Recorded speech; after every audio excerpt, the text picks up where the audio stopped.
નમસ્કાર મિત્રો, મારી યુટ્યુબ ચેનલમાં તમારું સ્વાગત છે। આજે આપણે વાત કરીશું બાનો પલંગ જાટી ગયો તો આંખમાં આંસુ આવી ગયા બનેલી એક ઘટના વિશે। આજે સવારે વહેલા ઓફિસ જઈ પહેલું કામ રાજીનામું લખી ને મારા સાહેબના ટેબલ ઉપર મૂકી દીધું અને હોસ્પિટલે મમ્મી પાસે જતો રહ્યો। હોસ્પિટલ પહોંચી સાહેબને ફોન કરી ફક્ત એટલું કીધું, આજે હું ઓફિસે નહીં આવી શકું। સાહેબની આદત મુજબ બોલ્યા, ભાવેશ, હમણાં તારી રજાઓ બહુ પડે છે હો, કામમાં ધ્યાન નથી તારું, આવું લાંબુ કેમ ચાલશે? મેં ફક્ત એટલું જ કીધું, સાહેબ, તમારા ઉપર છોડી દઉં છું, તમે તમારી રીતે સાચા છો, તમારો આખરી નિર્ણય મને માન્ય છે, એમ કહી મોબાઈલ મેં કટ કર્યો અને મારી પત્ની કહે, કોણ હતું?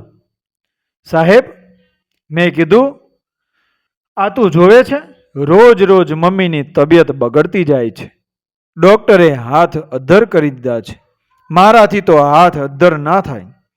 પથારી ઉપર સૂતેલ લાચાર અસહાય માં મારી સામે જોઈ ધીરે ધીરે બોલે છે, ઓફિસે જા બેટા, અહીં કંઈ કામ નથી। પણ તેની લાચાર આંખ કહી રહી હતી, બેટા અહીં બેસ, સારું લાગે છે। મેં કીધું, માં, હું અહીં જ છું, તું ઓફિસની ચિંતા ના કર। માથે હાથ ફેરવી હું બોલ્યો, બચપનમાં તે બહુ માથે હાથ ફેરવ્યો છે, હવે મારો આવ્યો છે, માં, તો હું કઈ રીતે તને છોડીને જઈ શકું? મારા મોબાઈલમાં રિંગ વાગી, સાહેબનો ફરીથી ફોન આવ્યો। હું સમજી ગયો કે સાહેબે એ રાજીનામું વાંચી લીધું લાગે છે। યસ સર, મેં કીધું। સાહેબ બોલ્યા, ભાવેશ, તારી રાજીનામું મેનેજિંગ ડિરેક્ટરના ટેબલ ઉપર મૂક્યું છે, તેઓ તને રૂબરૂ મળવા માંગે છે, તો તું થોડો સમય કાઢી આવી શકીશ? મેં કીધું, યસ સર, પ્રયત્ન કરું છું। મેં કીધું, પ્રયત્ન કરું છું। મારી પત્નીએ કીધું, તમે જઈ આવો, હું અહીં બેઠી છું। હું ઓફિસે પહોંચ્યો, એમડીએ મને અંદર બોલાવ્યો, આવ ભાવેશ, તને શું તકલીફ પડી કે અચાનક રાજીનામું? કોઈ સ્ટાફ, કોઈ મેનેજમેન્ટ તરફથી કઈ તકલીફ?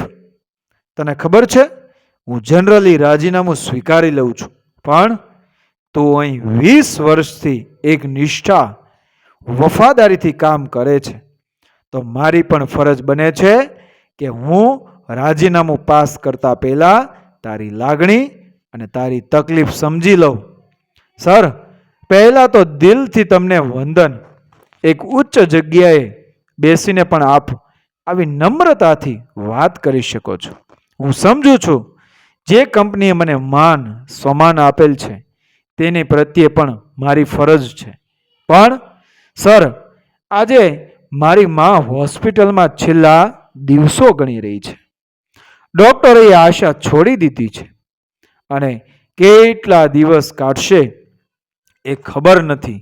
સાહેબ, એટલી ખબર છે, થોડા દિવસની મહેમાન છે મારી મમ્મી, આવા સંજોગોમાં એક દિવસની રજા માગીને હું આ માનસિક અને નૈતિક રીતે થાકી ગયો હતો।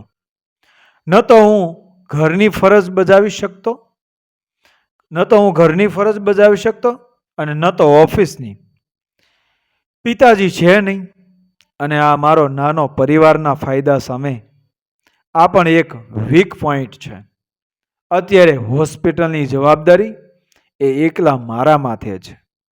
આપ જ બતાવો, હું મારી માની છેલ્લી અપેક્ષાઓથી ભરેલી એ આંખો સામે અને આવા બહાના બતાવી ઓફિસની ફરજ હું કઈ રીતે બજાવી શકું? સાહેબ, મને માફ કરો, હું એટલો લાગણી નથી થઈ શકતો।